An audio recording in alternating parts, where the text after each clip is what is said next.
Hello my dear friends, कैसे हैं आप सभी। I hope all are well. सब लोग बढ़िया होंगे, मस्त होंगे, सभी की तैयारी बढ़िया चल रही होगी। तो जैसा कि आप सभी को पता है, आजकल हम नेट जेआरएफ के लिए, स्टेट पीसीएस के लिए, यूपीएससी के लिए कुछ इंपॉर्टेंट जलवायु परिवर्तन से संबंधित मुद्दों को लेकर के आ रहे हैं। एनवायरमेंट का पोर्शन हम लोग कवर कर रहे हैं। इस पर स्पेशली जो हमारा फोकस है अभी फिलहाल के लिए, जो रिसेंटली ये नेट एग्जाम चल रहा है इस पे है। तो इससे संबंधित हमने पिछली वीडियोज में जलवायु परिवर्तन से संबंधित मुद्दों पर बात करी, सस्टेनेबल डेवलपमेंट गोल्स पे बात करी, लेकिन एक डिमांडिंग टॉपिक हमारा मॉन्ट्रियल प्रोटोकॉल छूट गया था, जो कि आपका स्पेशली संबंधित है ओजोन डिप्लेशन से। ओजोन क्या है, ओजोन डिप्लेशन क्या है, मॉन्ट्रियल प्रोटोकॉल क्या है, इस सब की पे हम लोग बात करेंगे। तो बने रहिएगा वीडियो पे।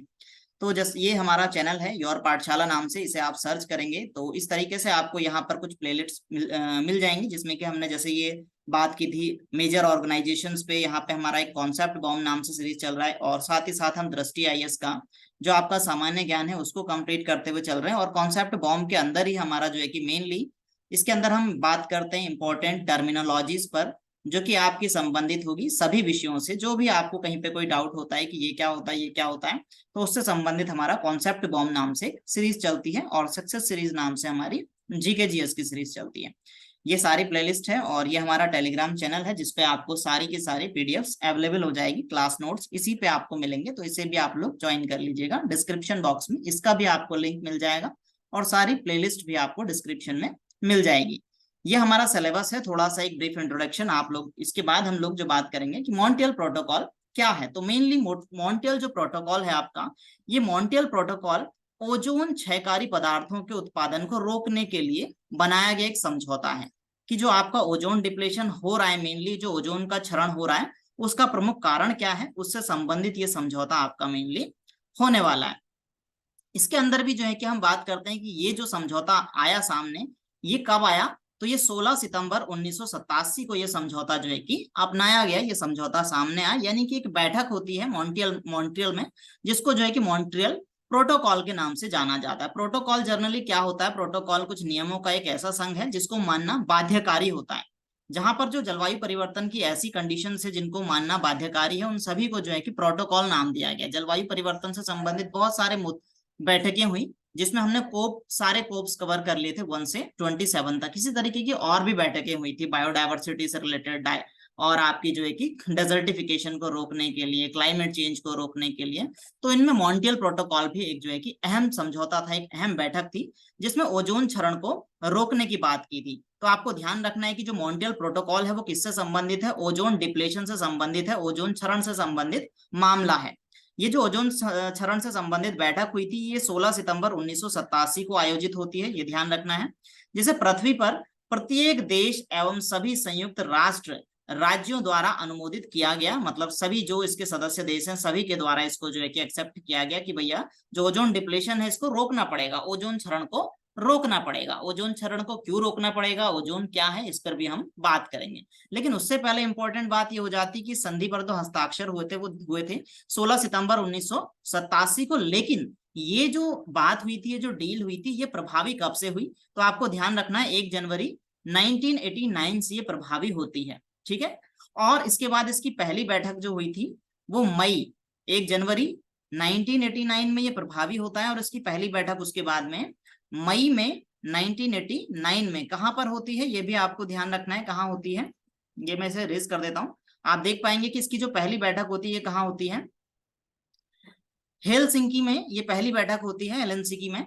और इसमें आप देखेंगे कि इसी दिन 16 सितंबर को इसी कारण से क्या मनाया जाता है, ओजोन दिवस के रूप में 16 सितंबर को मनाया जाता है। तो देखिए मॉन्ट्रियल प्रोटोकॉल से संबंधित आपके कुछ क्वेश्चंस जो बन गए, मेनली आपको ध्यान रखना है। पहली बात तो क्या है, मॉन्ट्रियल प्रोटोकॉल समझौता जो है कि वो कब का है, 1987 का ये समझौता है। 1987 का समझौता है, ये थोड़ा मार्कर का प्रॉब्लम है तो ध्यान रखेंगे। 1987 का ये समझौता है, और 16 सितंबर 1987 को ये समझौता होता है। लेकिन अप्लाई कब से होता है, 1 जनवरी 1989 से अप्लाई होता है। पहली बैठक कब होती है, मई 1989 में होती है। कहाँ होती है, हेलसिंकी में इसकी पहली बैठक होती है। किससे संबंधित है, ओजोन के क्षरण से संबंधित है ये। और इसी दिन 16 सितंबर को इसीलिए ओजोन दिवस मनाया जाता है। ठीक है। अब मेनली क्या है, इसने क्या किया, इसने रेफ्रिजरेटर, एयर कंडीशनर और कई अन्य उत्पादों में 99% ओजोन क्षयकारी रसायनों को चरणबद्ध तरीके से इसने समाप्त कर दिया। भारत में जून 1992 से मॉन्ट्रियल प्रोटोकॉल का पक्षधर है। भारत यानी कि भारत इसका पक्षधर कब से है? तो ये भी एक इंपॉर्टेंट क्वेश्चन बन जाता है कि भाई भारत कब से इसका पक्षधर है। तो आपको ध्यान रखना है कि भारत इसका पक्षधर कब से है, जून 1992 से पक्षधर है। मॉन्ट्रियल प्रोटोकॉल के कार्यान्वयन में भारत ने क्या क्या उपलब्धियां हासिल करी है ना। तो इस पे अगर हम बात करें तो इसमें क्या है कि भारत ने मॉन्ट्रियल प्रोटोकॉल की अनुसूची के अनुरूप, इसी के अनुसार यानी कि 1 जनवरी 1910 को नियंत्रित उपयोग के लिए क्लोरोफ्लोरोकार्बन यानी कि CFC और carbon tetrachloride, halon, methyl bromide और साथ ही साथ मिथाइल क्रोमोफॉर्म को चरणबद्ध तरीके से समाप्त कर दिया। ये सभी गैसें ओजोन क्षरण में यानी ओजोन डिप्लेशन में अपनी अहम भूमिका निभाती है, इसलिए इनको धीरे धीरे धीरे धीरे कंट्रोल किया भारत ने। ये भारत की उपलब्धियां हैं मॉन्ट्रियल प्रोटोकॉल के पक्ष में। वर्तमान में मॉन्ट्रियल प्रोटोकॉल के त्वरित कार्यान्वयन के अनुसार हाइड्रोक्लोरोफ्लोरोकार्बन यानी HCFC को चरणबद्ध तरीके से समाप्त किया जा रहा है, क्योंकि अभी जो है कि आपका हाइड्रोक्लोरोफ्लोरोकार्बन ये मोस्ट इंपॉर्टेंट रोल प्ले कर रहा है ओजोन क्षरण में, ओजोन डिप्लेशन में। ओजोन क्या है? एक लेयर है आपकी समताप मंडल में, एक लेयर है जो कि समताप मंडल में 15 से 30 किलोमीटर के दायरे में जो है कि ये पाई जाती है। और इसमें क्या है कि आपका ओजोन के अणु पाए जाते हैं, तो इसी को हम मानते हैं कि ये ओजोन लेयर है। इस ओजोन में जो ओजोन के अणु हैं, इस लेयर में जो ओजोन के अणु हैं, इनकी सांद्रता, इनकी डेंसिटी धीरे धीरे कम होती चली जा रही है। इसी को हम कहते हैं क्या? ओजोन क्षरण या ओजोन डिप्लेशन। ओजोन लेयर में ओजोन की मात्रा का कम होना कहलाता है ओजोन डिप्लेशन या ओजोन क्षरण। ठीक है। और क्या इंपॉर्टेंट हो जाता है इसमें, थोड़ा सा जो है कि देखिए ये एक्चुअली प्रॉब्लम हो रहा है थोड़ा पीपीटी का, तो ध्यान देंगे इसको, कोई राइटिंग पे फोकस नहीं करेंगे आप, कंटेंट पे ध्यान देंगे। आपको आपके जो क्वेश्चंस बन रहे हैं उनको फोकस करते चलना है और नोट करते चलना है। तो आप इसमें क्या है, हाइड्रोक्लोरोफ्लोरो जो आपका कार्बन है इसको चरणबद्ध तरीके से जो है कि धीरे धीरे इसको समाप्त करना जा रहा है। तो इसमें जो आपका चरण फर्स्ट है, इसको 2012 से 2016 तक सफलतापूर्वक लागू किया गया, फर्स्ट चरण को इसके। ठीक है। इसके बाद इसी तरीके से आपका जो हाइड्रोक्लोरोफ्लोरोकार्बन का दूसरा चरण है इसको कम करने का, यानी इसको HPMP चरण सेकंड कहा गया। इसका टारगेट रखा गया था 2017 से। ठीक है। और कब तक इसको पूरा करना था? 2023 तक इसको पूरा करना था सेकंड चरण को। ठीक है।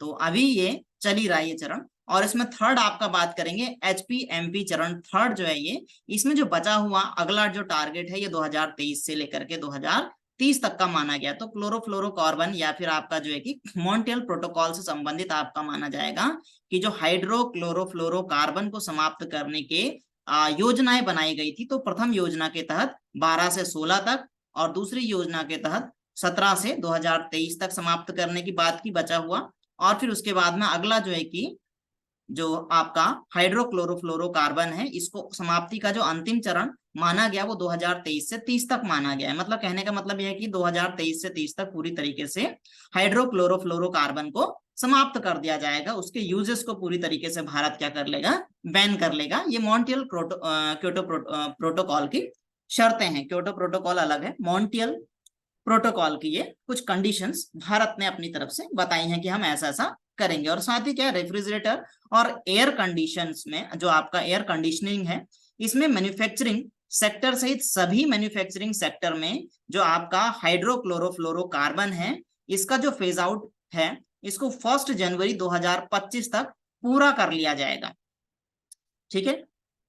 और साथ ही साथ सर्विसिंग सेक्टर से संबंधित जो गतिविधियां हैं इनमें वर्ष 2030 तक कंप्लीट कर दिया जाएगा। कहने का मतलब है यहाँ पर जो हाइड्रोक्लोरोफ्लोरोकार्बन का यूज है इसको धीरे धीरे 1 जनवरी, पहले तो 1 जनवरी 2025 तक तो जो आपके रेफ्रिजरेटर और एयर कंडीशनिंग मैन्युफैक्चरिंग सेक्टर है इसमें खत्म करेंगे। और उसके बाद सर्विस सेक्टर में 2030 तक इसको समाप्त कर दिया जाएगा इसका यूज। ठीक है।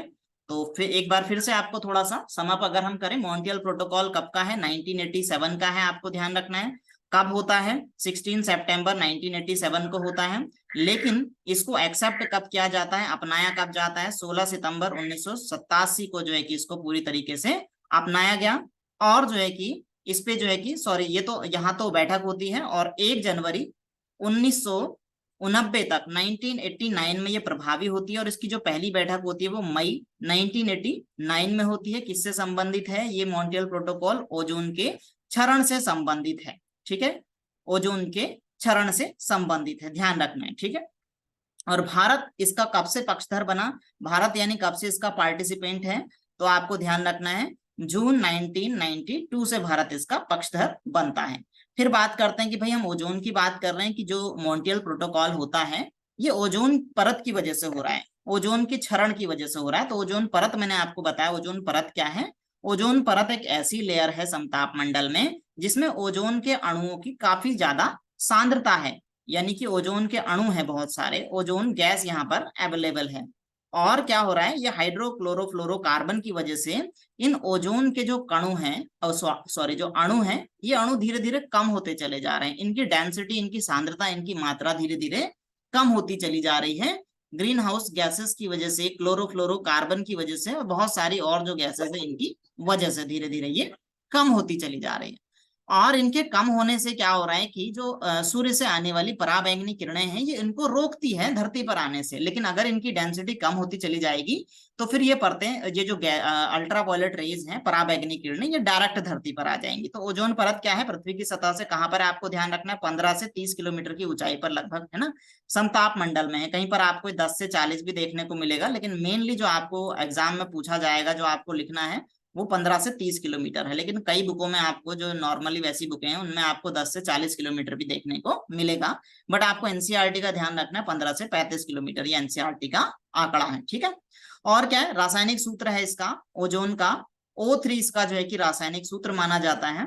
ठीक है, ओजोन क्या है? ऑक्सीजन का एक विशेष रूप है, ऑक्सीजन के इसमें ऑक्सीजन का एक विशेष रूप है O3। ठीक, और क्या है, जिस ऑक्सीजन में सांस लेते हैं हम, और जो पृथ्वी के जीवन के लिए बहुत महत्वपूर्ण है, वो O2 है, ये हमको पता है, लेकिन इसमें एक O और मिलते ही O3 बन जाता है ये। और ओजोन का लगभग क्या है, इसको O0 जो आपका सिंगल O है, इसको नवजात ऑक्सीजन माना जाता है, नवजात ऑक्सीजन O को। ठीक है, और O2 आपका मेनली जो ऑक्सीजन हम सांस के रूप में लेते हैं वो है। मैं आपको सिंपली अगर बताऊं साधारण भाषा में, तो होता क्या है कि क्लोरीन का जो अणु है ये सबसे ज्यादा क्या करता है, सबसे ज्यादा क्लोरीन आपका ओजोन लेयर को नुकसान पहुंचाता है, क्लोरीन। ठीक है, ये क्लोरीन का क्या होता है, ये इसका एक अणु क्या करता है, ये आपके जो आपका ये है O3 है, यानी कि ओजोन है, इसके लगभग जो है कि 1 लाख अणुओं को समाप्त कर देता है क्लोरीन का एक अणु।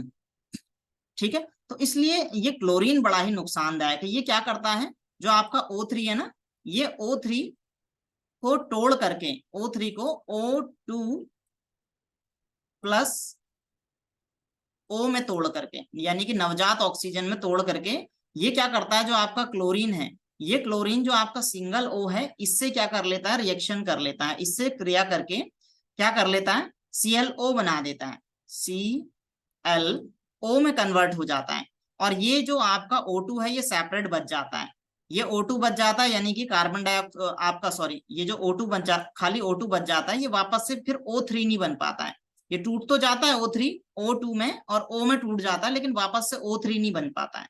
तो O3 न बन पाने, O3 का मतलब है ओजोन परत, ओजोन परत जो बनी है O3 से बनी है। O3 की मात्रा धीरे धीरे क्लोरीन के कारण क्या होती चली जा रही है, क्लोरीन सबसे ज्यादा नुकसान पहुंचा रहा है। मैंने क्या कहा कि जो एक अणु है ये आपके O3 के लगभग 1 लाख अणुओं को खत्म कर देता है। मैंने कहीं पे पॉइंट मेंशन किया होगा, ये पॉइंट आप देखेंगे कि समताप मंडल से हटाए जाने से पहले एक क्लोरीन परमाणु 1 लाख से अधिक ओजोन अणुओं को नष्ट कर सकता है। ठीक है, तो इसलिए क्या है कि मेनली आपको ध्यान रखना है कि भाई ओजोन को आपको बचाना है।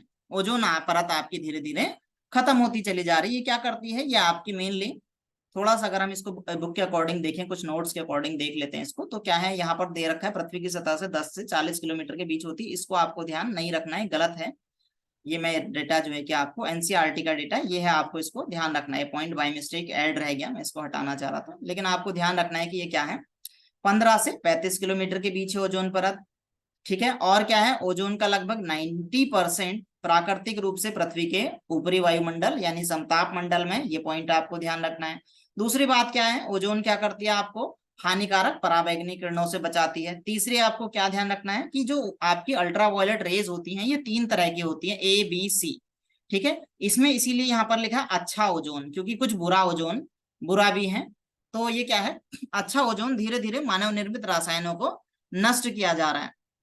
मानव निर्मित रसायनों द्वारा अच्छा ओजोन धीरे धीरे क्या हो रहा है, ओजोन की जो अणु है ये धीरे धीरे कम होते चले जा रहे हैं, ओजोन की डेंसिटी धीरे धीरे कम होती चली जा रही है। इसको ओजोन डिप्लेशन कहते हैं, ओजोन क्षरण कहते हैं। जिसमें कौन सी आपकी जो हानिकारक गैसें हैं, एक तो आपकी सीएफसी हो गई, और आपकी एचसीएफसी हो गई, आपकी हेलोन हो गई, आपकी मिथाइल ब्रोमाइड हो गई, आपकी जो है कि कार्बन टेट्राक्लोराइड हो गई, मिथाइल क्लोरोफॉर्म हो गए। ये सब क्या कर रहे हैं, ओजोन को धीरे धीरे कम करते चले जा रहे हैं। जब समताप मंडल में क्या होता है, क्लोरीन और ब्रोमीन परमाणु ओजोन के संपर्क में आते हैं तो वो क्या करते हैं, ओजोन के अणुओं को नष्ट कर देते हैं। और ये ओजोन के अणुओं को नष्ट कैसे करते हैं, मैंने आपको बताया कि एक क्लोरीन का परमाणु क्या करता है, लगभग 1 लाख से अधिक ओजोन के अणुओं को नष्ट करने की कैपेसिटी रखता है, ठीक है। और ओजोन का क्षरण हो जाएगा तो इससे क्या होगा, मेनली जो है कि त्वचा का कैंसर हो गया, त्वचा से संबंधित विभिन्न रोग हो जाएंगे, है ना। और साथ ही साथ जो है कि मोतियाबिंद जैसी घटनाएं होगी।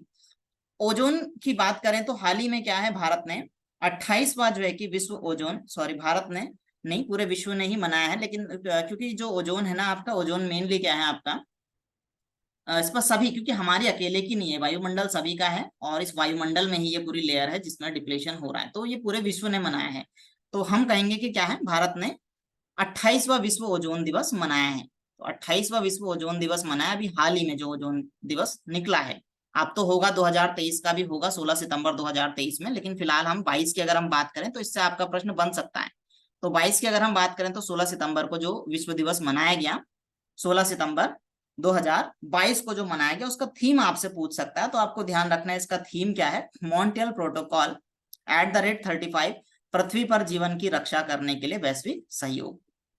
तो ये इसका विषय रहा है 2022 के किसका, ओजोन दिवस का। तो ये हमारा आज का मॉन्ट्रियल प्रोटोकॉल था। Thanks for watching this video and keep watching, keep learning, keep smiling. पढ़ते रहिए, आगे बढ़ते रहिए। Thank you, bye bye, take care.